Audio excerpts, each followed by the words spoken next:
Now recognize Mr. Elizondo for his opening statement. Greetings, Chairwoman Mace, Chairman Grothman, Ranking Members Connolly and Garcia, and members of the committee. It is my honor and privilege to testify before you on the issue of unidentified anomalous phenomenon, formerly known as UFOs. On behalf of our brave men and women in uniform and across the intelligence community, as well as my fellow Americans who have awaited this day, thank you for your leadership on this important matter. Let me be clear. UAP are real. Advanced technologies not made by our government or any other government are monitoring sensitive military installations around the globe. Furthermore, the U.S. is in possession of UAP technologies, as are some of our adversaries. I believe we are in the midst of a multi-decade secretive arms race, one funded by misallocated taxpayer dollars and hidden from our elected representatives and oversight bodies. For many years, I was entrusted with protecting some of our nation's most sensitive programs. In my last position, I managed a special access program on behalf of the White House and the National Security Council. As such, I appreciate the need to protect certain sensitive intelligence and military information. I consider my oath to protect secrets as sacred, and I will always put the safety of the American people first. With that said, I also understand the consequences of excessive secrecy and stovepiping. Nowhere was this more apparent than in the aftermath of 9/11, which many of us remember all too well. I believe that America's greatness depends on three elements. A watchful Congress, B, a responsive executive branch, and C, an informed public. Over the last decade and a half, I learned that certain UAP programs were and are operating without any of these elements. Although much of my government work on the UAP subject still remains classified, excessive secrecy has led to grave misdeeds against loyal civil servants, military personnel, and the public, all to hide the fact that we are not alone in the cosmos. A small cadre within our own government involved in the UAP topic has created a culture of suppression and intimidation that I've personally been victim to, along with many of my former colleagues. This includes unwarranted criminal investigations, harassment, and efforts to destroy one's credibility. Most Americans would be shocked to learn that the Pentagon's very own Public Affairs Office openly employs a professional psychological operations officer as the singular point of contact for any UAP-related inquiries from citizens and the media. This is unacceptable. Many of my former colleagues and I have provided classified testimony to both the Department of Defense and the Intelligence Community Inspector General, and many of us have subsequently been targeted by this cabal with threats to our careers, our security clearances, and even our lives.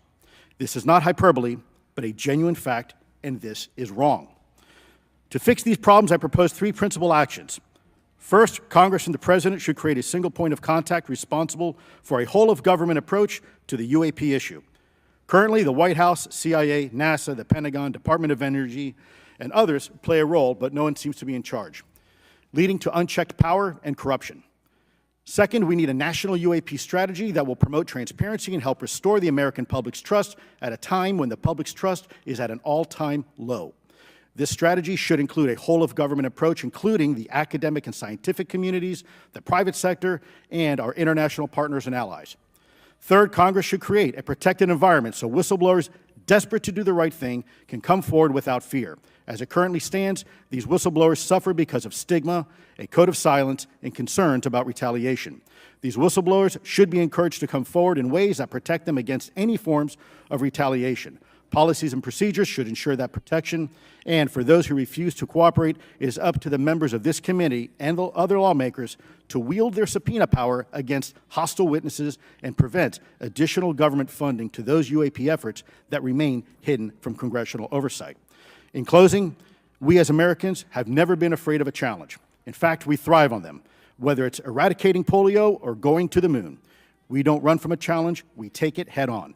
To the incoming administration and Congress, I say to you, we need immediate public transparency, and this hearing is an important step on that journey. If we approach the UAP topic in the same way as we, as Americans, have met other challenges, we can restore our faith in our government institutions. Together, we can usher in a new era of accountable government and scientific discovery. I believe that we as Americans can handle the truth, and I also believe the world deserves the truth. Thank you, esteemed members of Congress, for your time today. It is profoundly appreciated. I would now like to recognize Mr. Shellenberger for his introductory remarks. Chairwoman Mace, Chairman Grothman, Ranking Member Connolly, Ranking Member Garcia, members of the subcommittees, thank you for inviting my testimony. One of Congress's most important responsibilities is oversight of the executive branch in general and the military and intelligence community in particular. Unfortunately, there is a growing body of evidence that the U.S. government is not being transparent about what it knows about unidentified anomalous phenomena, and that elements within the military and the IC are in violation of their constitutional duty to notify Congress of their operations. President-elect Donald Trump and former President Barack Obama have both said that the government has information about UAPs that it has not released. There are other explanations for UAPs than that they represent a new form of life or non-human life. Current dominant alternative theories, including those put forward by AARO, are that UAPs are some kind of natural phenomena we don't yet understand, like ball lightning or plasma. They could also be part of some new U.S. or foreign government weapons programs, such as drones, aircraft, balloons, CGI, hoaxes, or birds. Whatever UAPs are, Congress must be informed, as must the people of the United States. We have a right to know what UAPs are, no matter what they are. However, we now have existing and former U.S. government officials who have told Congress that AARO and the Pentagon have broken the law by not revealing a significant body of information about UAPs, including military intelligence databases that have evidence of their existence as physical craft. One of those individuals is a current or former U.S. government official acting as a UAP whistleblower. This person has written a report. This is the report that says the executive branch has been managing UAP, NHI issues without congressional knowledge, oversight, or authorization for some time, quite possibly decades. Furthermore, these individuals have revealed the name of an active and highly secretive DoD unacknowledged special access program, or USAP. The source of that document told me, that the USAP is a strategic intelligence program that is part of the U.S. military family of longstanding, highly sensitive programs dealing with various aspects of the UAP problem. The new UAP whistleblower claims that the U.S. military and IC database includes videos and images taken using infrared, forward-looking infrared, full-motion video, and still photography. The report that was just shared with Congress says Immaculate Constellation serves as a central or parent USAP that consolidates observations of UAPs by both tasked and untasked collection platforms. Immaculate Constellation includes high-quality imagery intelligence and measurement and signature intelligence of UAPs, the whistleblower's report adds. The sources of this intelligence are a blend of directed and incidental collection capabilities, positioned in low Earth orbit, the upper atmosphere, as well as military and civilian aviation altitudes and maritime environments. The report to Congress details in detail various UAPs, including spheres, orbs, disks, saucers, ovals, triangles, boomerang, arrowhead, and irregular organic. The report describes various incidents found in the human intelligence databases. One involved orbs surrounding and forcing an F-22 out of its patrol area. In another incident, the crew of a Navy aircraft carrier watched a small orange-red sphere rapidly descend from a high altitude of 100 to 200 yards directly above the flight deck of the CVN, or aircraft carrier. And since my reporting on this Immaculate Constellation last month, another source came forward who told me that they saw a roughly 13-minute-long, high-definition, full-color video of a white orb UAP coming out of the ocean approximately 20 miles off the coast of Kuwait. It was filmed from a helicopter. Then halfway through the video, the person said the orb is joined by another orb that briefly comes into the frame from the left before rapidly moving again out of the frame. The person discovered the video on SIPR, the Secure Internet Protocol Router Network, which the DoD uses to transmit classified information. A leading UAP researcher who utilizes the Freedom of Information Act to find out what the government knows, John Greenwald, told me last year that the U.S. government had been increasingly denying his requests for UAP information. He has been doing FOIA requests for 27 years and has an archive of 3 million pages. The government has for decades denied any interest in UFOs, he told me, but the documents that he has assembled show that behind the scenes it was a completely different story.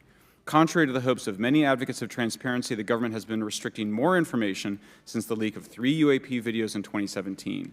The DoD organization AARO has been labeling many documents with a B7 exemption, which Greenwald says does not make any sense.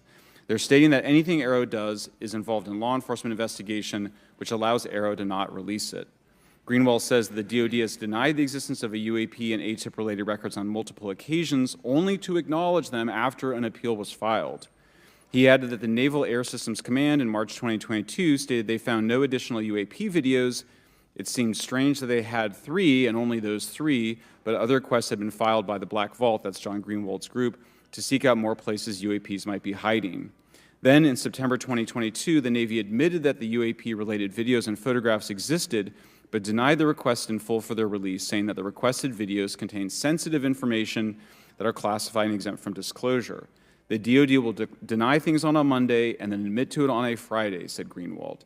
He said the government can and does release videos that protect secret methods of capturing it. They fall back on the sensitive platform excuse a lot, he said. However, the on-screen information can be blurred and scrubbed. The metadata can be removed. I'll show you this example here. This is a presentation from the UATP task force. This is completely absurd. It's nuts, this level of censorship, of redaction on a document. It shows the redaction of how many reports they've collected, for how many years. 2 of the 3 potential explanations are blacked out. The Pentagon, the intelligence community is treating us like children. It's time for us to know the truth about this. I think that we can handle it. Thank you very much.